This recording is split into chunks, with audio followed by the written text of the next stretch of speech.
Hello, and welcome to CommonHealth, where we have conversations that explore how Virginians think about and engage with their health and the health of their communities. I am your host, Phillip Noel, and I have a very special guest, and that is Delegate Mark Downey. Good morning. Happy to have you here, sir. He is a pediatrician and a member of the Virginia House of Delegates, and he brings a frontline medical perspective to public service with a career centered on caring for children and families, and has described legislative service as a natural extension of his work as a physician. Yes, sir. So first and foremost, happy to have you here. Good morning. Glad to be here. It's exciting times, yes. Yes, I appreciate you. And so again, for people who may not know your district well, can you tell us about that part of Virginia you serve and what makes it distinct? Yes, so I represent the 69th district, which is mostly York County, right outside of Williamsburg, but also a little bit of James City County, a little bit of Newport News, and a little bit of Gloucester, kind of what I call the catch-all district. Sure. Yeah. But it's where I've lived pretty much my entire life. Wow. Moved there when I was 2, inherited the house I grew up in, and kind of now feel incredibly honored to represent the area I grew up and raised all my kids. Wow. And if somebody's going for making a day trip on a Saturday going there, what would you tell them to do? Oh, I mean, it depends so on much, what right? your age group, right? Oh, okay. So I'll say my age. I'm early 30s. What would you tell me to go I do? think going down to Merchant Square, and going to Williamsburg, going to Yorktown Beach, kind of seeing the history, Jamestown.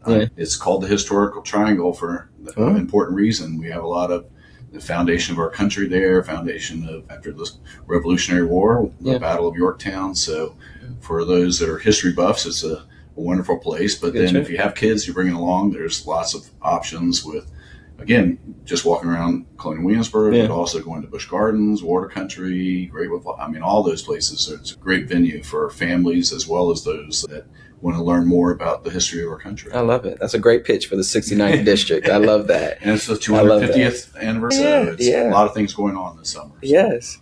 And again, you spend your professional life caring for children and families. So what has pediatrics taught you about people, also pressure, and what families need most when they're coming to you? Yeah, I think part of our job as the pediatrician is kind of be the person that brings calm into the situation and really listen to the concerns not only of the kids but all of the parents. I don't check the box when they come in on where they live, what politics there are, but I treat everyone the same with the same amount of respect, listen to them, try and cater the service that we provide and care that we give to what their needs are, really just help navigating all the changes that are happening rapidly with how schools are evolving, how technology is evolving. So I feel like that's been my biggest role, is just kind of being that good source of expertise and providing them the guidance. The exam part of the checkup is not very long. Most of the time we're spending how are they eating? How are they sleeping? Are they active enough? How's their mental health? All those things that go into the overall well-being of the kids and the family. Right. But I think, like everyone, it's the cost of living, cost of everything. But the cost of childcare is as much or more than the cost of a college education now. And a lot of folks are struggling to decide, do I have more kids? Do I stay in the workplace? Because a lot of times what they're paying for childcare is oftentimes more than they're making at their job. So it's a struggle for families to really find, even if they can find it, can they afford it? Yeah. And then it just kind of snowballs from there with opportunities for early childhood education. So we need to kind of really work hard to give people that foundational support that they need to get their families off to a good start and allow them to really advance. Powerful. And at what point did you realize that caring for patients was, for you at least, no longer enough, right? And that and you wanted to take a seat at the policy table of things? Yeah, so I think my evolution, is while I feel like I'm doing a lot for my community, but I see that there's only so much I can do at the local level. And sometimes as we look at policies, I'm like, how did that policy come into force? It's like, okay. That's when I really kind of the light bulb went on and said, okay, I need to be in the room when these policies are being discussed, when things are being considered, what are we going to fund, what are we going to promote, and being in the legislature and being that voice for the medical field, not just for fellow physicians, but for the families that need the services, need the healthcare, need access to things. I felt like if I can be in the room and be part of those discussions and help guide and make sure that the policy being made is going to be beneficial to not just my families, but everyone in the Commonwealth. Yeah. You can tell that this is something that you're taking home with you as well. Even when you leave your patients, you can tell that you have this on your heart and your mind every day. And I've been very much part of my community with my kids. All four of my kids have been involved with swimming and rowing and other activities. And I'm not the silent spectator. I'm usually the one that's out volunteering, super volunteer. My kids are, oh God, there's my dad going on. But I've been like the meet referee for our summer swim team for a decade or more, and was at a swim meet last night, even though all my kids have graduated, just trying to help with that, the community, help with the transition to new families being involved. So And what does a practicing physician see in real time that lawmakers are further removed from, that patients are further removed from, patients may miss, I guess, in that way? Well, I think if you're not in the exam room, you don't realize how important it is to come into it having someone that you can trust in the doctor's office, but also someone that helps you navigate all the complicated factors that go into, like, what insurance they have, what's covered, where can they go for care and specialists. I think that someone described a physician, when you go into your day, it's like if you had 20 scheduled meetings that day, and every day you didn't know what the agenda, what that meeting was going to be, what was going to come up. So as a physician, you have to kind of be ready to kind of, even though it may say it's a visit for a well child care, all of a sudden you're talking about how they're doing with their mental health. So you have to be able to really kind of get to the root problem, kind of crystallize what's going on, and come up with a good action plan and something that either, whether it's treatment or referral, you have to do that all in like 15 minutes, and you do that 20 times. So I think it's kind of a unique environment.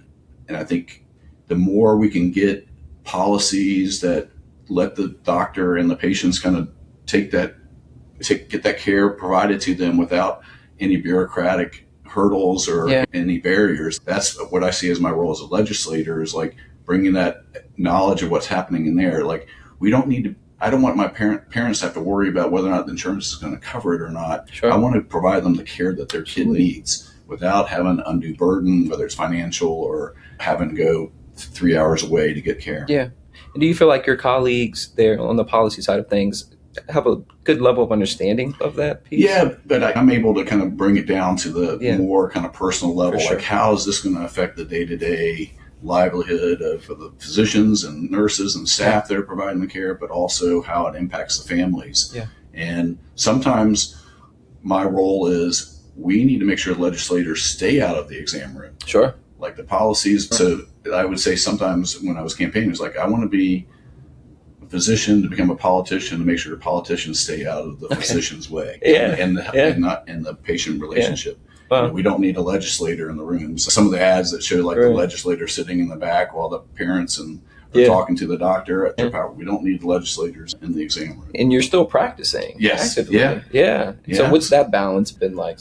This is my first term, so I'm trying to learn that balance. But I think you kind of have to be able to kind of put on your different hats and turn things on. So when I'm in my office taking care of my families and kids, that's all I'm thinking about. And then 5 o'clock when I get then I kind of can go off and do things for my delegate responsibility, whether it's meetings or meeting with constituents or meeting with other areas, other groups that need support or have ideas for legislation. So it's hard, but you kind of have to find the balance and get some free time in every once in a while. So I'm sure that you've learned a lot from being a physician and then also now on the policy side. But what has being a father and a husband taught you that maybe those things have not? Well, I think just being present, being available, being around for families. I think it's a challenge when your job, your career is demanding and that sort of thing. But that's part of the reason why I really try to get involved with their activities and be present, even if it's sometimes having to work late hours or whatever. But it's important to kind of be around, be supportive, be available when issues are coming up. But it's a struggle. Some weeks are smoother than others. Some weeks you feel like you're not there enough, but other times you can kind of really make your presence felt and be there to support folks when they need it. For sure. And so how has being a pediatrician shaped the way you think about legislation, and especially when it comes to prevention, long-term outcomes, and decisions that fun fact, when I did my medical training, I actually got double board certified in internal medicine or adult medicine and pediatrics. But I found I was drawn more towards pediatrics because of all the medical professions. It's the one that puts the biggest emphasis on prevention. Gotcha. Whether it's well child care, whether it's vaccinations, that sort of thing. So I think my role as a pediatrician is prevention. And part of that is making sure that people have their foundational needs kind of fulfilled, whether it's access to healthcare, access to education, affordable housing, living, all those things. So if we can kind of really give people that foundational support, then that can allow them to really take that next step forward and really improve and advance. Which is important at the state level, because again, that's a challenge that you're facing in your district, but that's across districts, across the state, right? Yeah, especially with what's changing at the federal level, where states are having to kind of really step in and making sure that these services that people kind of really rely on, not just because they need it, but it helps them kind of stabilize things, helps them make sure they're providing for their family, make sure they're able to kind of improve their outlook and future. Right. So, and the outcomes, right? Yeah. And so you have now gone through your first session. Congratulations, right? And shout out to you. Well, we're still not quite done, but we're getting there. So. And so shout out to you as well as your team. And so what did that experience teach you about how change actually happens? Yeah, I think it's, again, drawing on from the field of medicine, you want to be careful, whether it's medicine or legislating Richmond, you want to make changes that are well thought of, you've looked at all the different aspects of it. How is it going to impact, and whether if there's a financial burden, how is it going to impact the individual, the state, that sort of thing. So I think it gives a very thoughtful kind of evidence-based kind of, factual thing.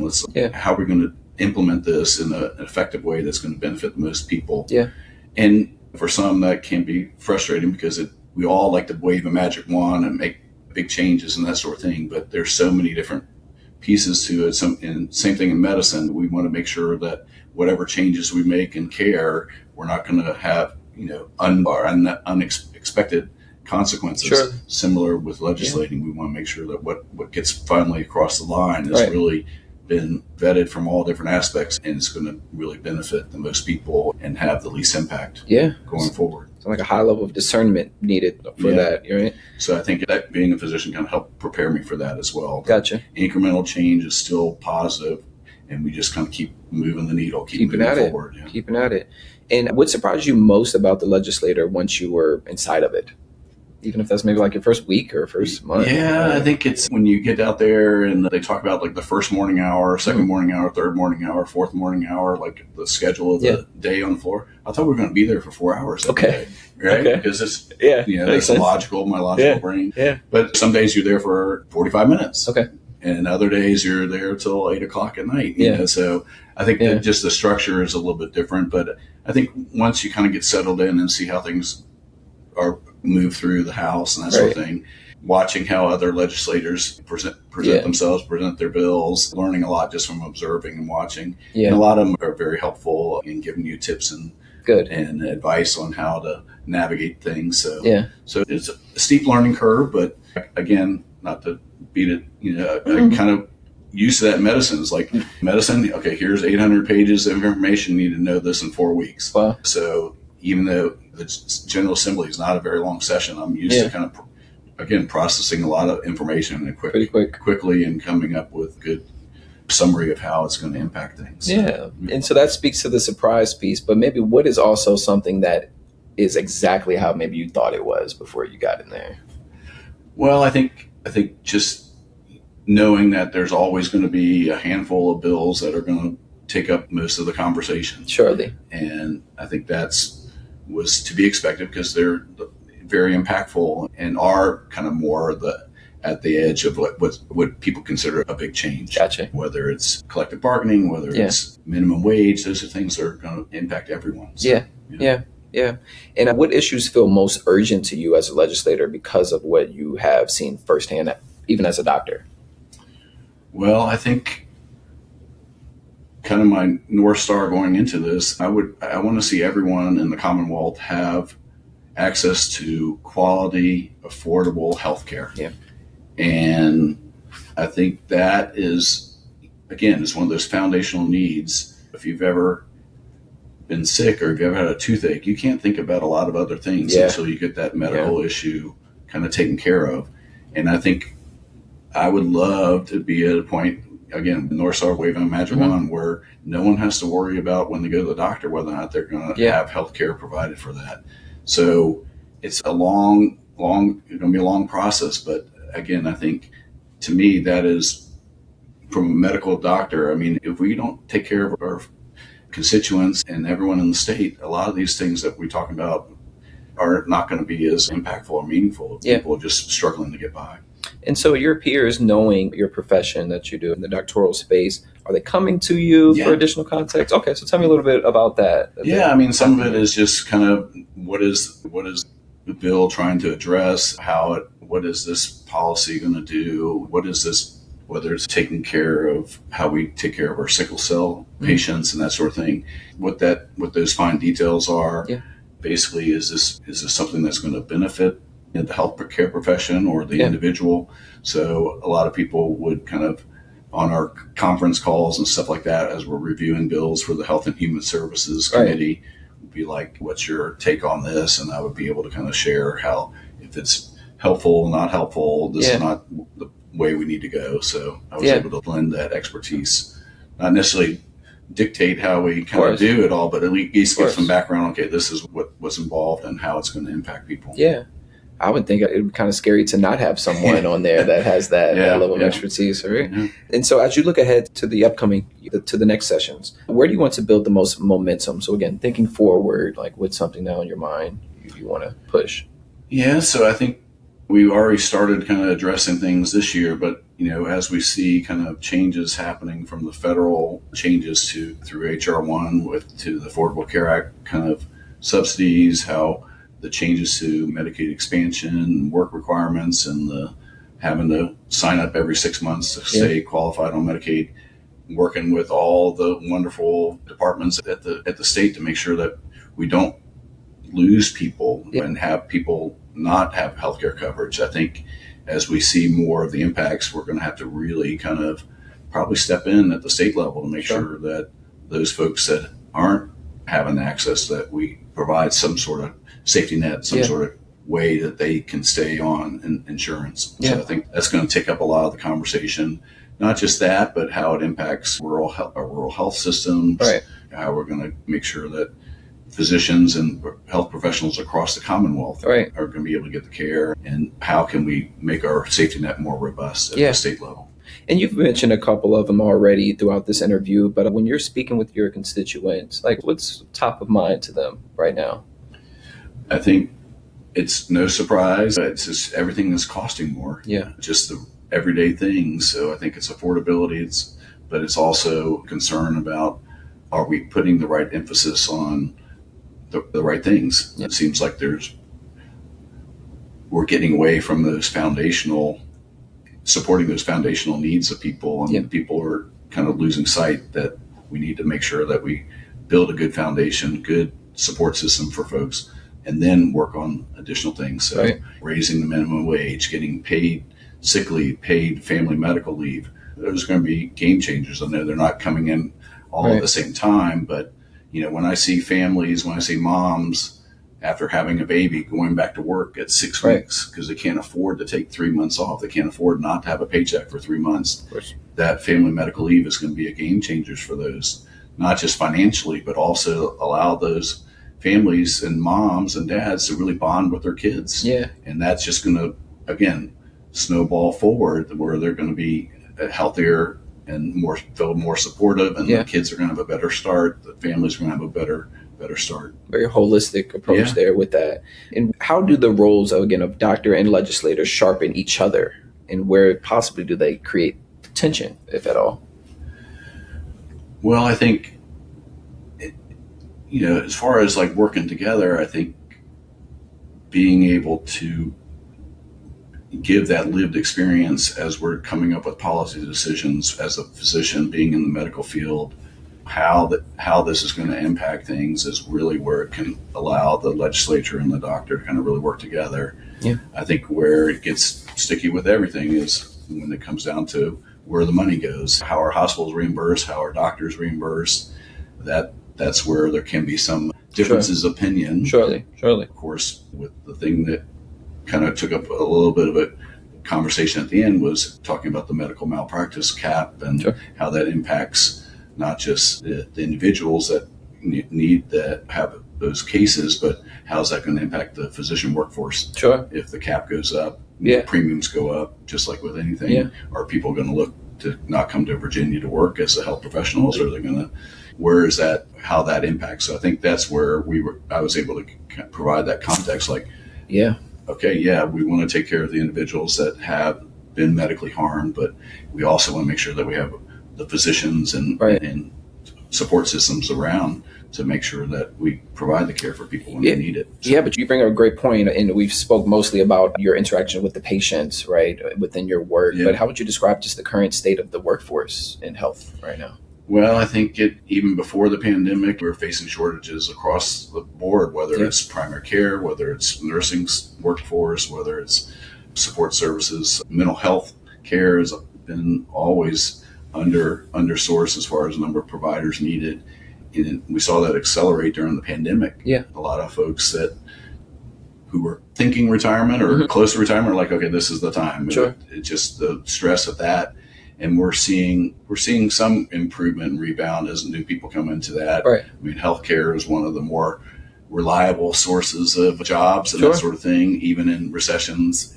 People still need healthcare. So I think, but we need to really address the shortages, whether it's getting more nursing programs online, getting more people interested in primary care. It's kind of all hands on deck. What can we do to make the medical field more attractive to retain people? I think there's also a retention problem. Sure. Because as things get tighter, people are expected to do more. So there's feeling like they're overwhelmed at work. So it's kind of a push-pull. Like we need these services, but then we have fewer people providing care. So then they're having to do more. So then there's more burnout. There's more people looking to do other things. So it's a combination of not just recruiting people, but getting people to stay, training them, paying them what they deserve, and that sort of thing. Is the challenge similar for the retention piece from some of the people who are just maybe entering that field compared to the people, like as you mentioned, that are maybe closer to the retirement portion? Are we still seeing retention across the board challenges there? Yeah, I think again, where you are in your career has different push points, different stress points, but I think as people are nearing the end of their career, as more bureaucracy, more changes, more expectations. And we saw it with the electronic medical records. It's just, they're very good for lots of things, but it does add extra time to your day. Sure, yeah. A lot of people are spending as much time just in electronic medical records with documentation as they are spending time with their patients. Sure. So I think that's driven some of the older health professionals. That's not what they signed up for. Yeah. But I think the newer generation, as they get more savvy with it and that sort of thing, I think that's becoming less of a hurdle for the newer generation of healthcare providers. But the thing that's stressful, like we were talking about earlier, is like they know what patients need, they know what, but there's so many potential burdens or barriers to get them that care. So they struggle from like moral burnout. Sure. Like I know this is going to help them, but either there's not someone accessible, or they have to wait 6 months, or the insurance is negotiating whether they cover it or not. So it's like we know as providers what the patient needs, but there's all these barriers to get them to that point. So I think that's where we can really work. And that's where having everyone with insured kind of eliminates that one of those burdens. Yeah. And it seems like quite a few of those burdens exist nonetheless and simultaneously. Yeah. And just a few more questions here. What have you learned so far about compromise, coalition building, and getting things done without losing sight of why you ran in the first place? Yeah, I think you just have to, again, the same sort of concept. You have to listen to everyone, listen to their point of view, listen to what they feel like would be beneficial. And some of the things that you wouldn't necessarily think about. Sure. And being able to incorporate that into changes in legislation, whether it's adding things to it or taking things away to make it more functional, how to make it implement a little bit better. Yeah. So I think there is value in listening to people with different backgrounds, different perspective, and incorporating that to make a better policy, better law. Or in a different area of the Commonwealth. Absolutely, and that are having completely different maybe plights or challenges than maybe so you that's are been in 69. great to kind of hear firsthand from people who are living in different parts of the Commonwealth. So Wow. And so when your patients and their families know you are also serving in Richmond, what do they now then start maybe expecting from you? And how does that shape the way you think about representation? Yeah, I guess it was kind of a double-edged sword. Like, so when I was running, like people were saying, so when you get elected, are you still going to be my pediatrician? Because that may affect, kind of depend on how I vote. And I said, no, I plan on being a pediatrician throughout the year when I'm not in the General Assembly. So that was one aspect. But now that I'm elected, I think people are excited. They're appreciative of what work we're doing in Richmond and that sort of thing. But there's concerns that, it's kind of like, even though we're not supposed to talk politics in the office, but some things come up related to care, access to medicine, or access to specialists. So it gets me thinking, like, okay, how can I make this easier? If there's something I can do with the legislative side, help facilitate things. And lastly, what kind of leadership do you believe this moment in Virginia is calling for, and how are you trying to answer that call? Well, I think part of the reason I got into this is that we need to, just like in the field of medicine, we need to get back at the legislative side on basing our decisions on facts, data, evidence, and not conspiracies, not like the latest thing that comes out on social media. I think as a medical doctor, we spend our whole career on looking at studies, looking at the best data, and implementing changes or new medicines to that treatment plan. I see we need to get back to the legislature. Like, okay, we need to base things on what is the actual data. And what is going to be beneficial, that sort of thing. So we need someone that really stands up for what we know is what is factual, what is right, and not let the noise kind of distract us from what is going to be good policy based on good data. Wow. So I was also a chemical engineer before I went to medical school. So very much kind of like evidence-based, data-driven.